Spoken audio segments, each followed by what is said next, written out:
What is emotional intelligence? Emotional intelligence, or EI, is the ability to understand and manage your own emotions and those of the people around you. People with a high degree of emotional intelligence know what they're feeling, what their emotions mean, and how these emotions can affect other people. For leaders, having emotional intelligence is essential for success. After all, who is more likely to succeed, a leader who shouts at his team when he's under stress, or a leader who stays in control and calmly assesses the situation? According to Daniel Goleman, an American psychologist who helped to popularize emotional intelligence, there are 5 key elements to it: self-awareness, self-regulation, motivation, empathy, social skills. The more that you, as a leader, manage each of these areas, the higher your emotional intelligence. So, let's look at each element in more detail and examine how you can grow as a leader. Emotional intelligence in leadership. 1. Self-awareness. If you're self-aware, you always know how you feel, and you know how your emotions and your actions can affect the people around you. Being self-aware when you're in a leadership position also means having a clear picture of your strengths and weaknesses, and it means behaving with humility. So, what can you do to improve your self-awareness? Keep a journal. Journals help you improve your self-awareness.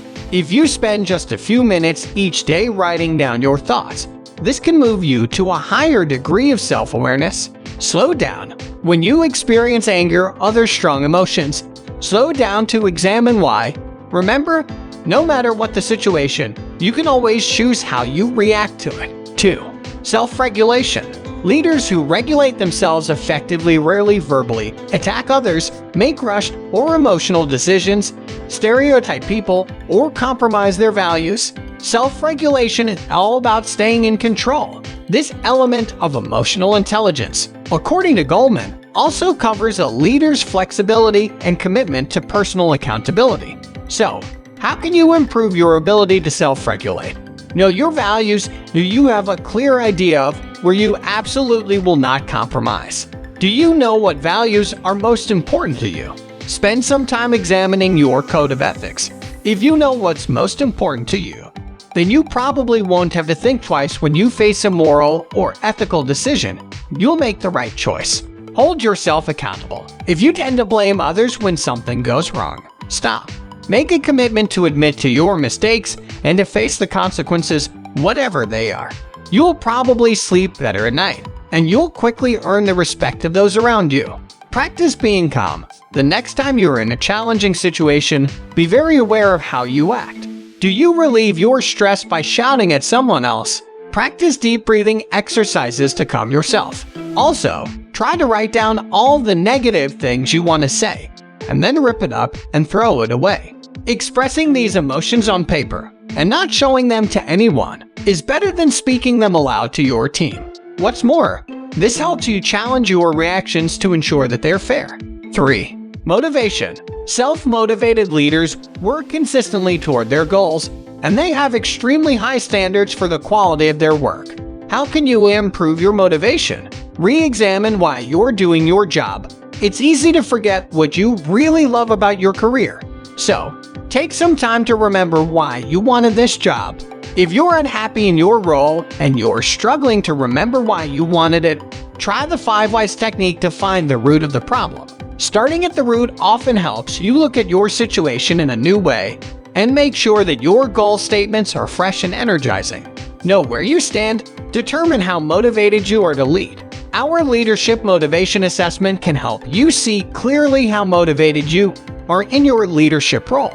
If you need to increase your motivation to lead, it directs you to resources that can help. Be hopeful and find something good. Motivated leaders are usually optimistic, no matter what problems they face. Adopting this mindset might take practice, but it's well worth the effort. Every time you face a challenge or even a failure, try to find at least one good thing about the situation. It might be something small, like a new contact, or something with long-term effects, like an important lesson learned. But there's almost always something positive if you look for it. 4. Empathy. For leaders, having empathy is critical to managing a successful team or organization. Leaders with empathy have the ability to put themselves in someone else's situation. They help develop the people on their team, challenge others who are acting unfairly, give constructive feedback, and listen to those who need it. If you want to earn the respect and loyalty of your team, then show them you care by being empathic. How can you improve your empathy? Put yourself in someone else's position. It's easy to support your own point of view. After all, it's yours. But take the time to look at situations from other people's perspectives. Pay attention to body language. Perhaps when you listen to someone, you cross your arms, move your feet back and forth, or bite your lip. This body language tells others how you really feel about a situation, and the message you are giving isn't positive. Learning to read body language can be a real asset in a leadership role, because you'll be better able to determine how someone truly feels. This gives you the opportunity to respond appropriately. Respond to feelings. You ask your assistant to work late again, and although he agrees, you can hear the disappointment in his voice. So, respond by addressing his feelings. Tell him you appreciate how willing he is to work extra hours, and that you're just as frustrated about working late. If possible, figure out a way for future late nights to be less of an issue. For example, give him Monday mornings off. 5. Social skills. Leaders who do well in the social skills element of emotional intelligence are great communicators. They are just as open to hearing bad news as good news, and they are expert at getting their team to support them and be excited about a new mission or project. Leaders who have good social skills are also good at managing change and resolving conflicts diplomatically. They are rarely satisfied with leaving things as they are, but they don't sit back and make everyone else do the work. They set an example with their own behavior. So, how can you build social skills? Learn conflict resolution. Leaders must know how to resolve conflicts between their team members, customers, or vendors. Learning conflict resolution skills is vital if you want to succeed.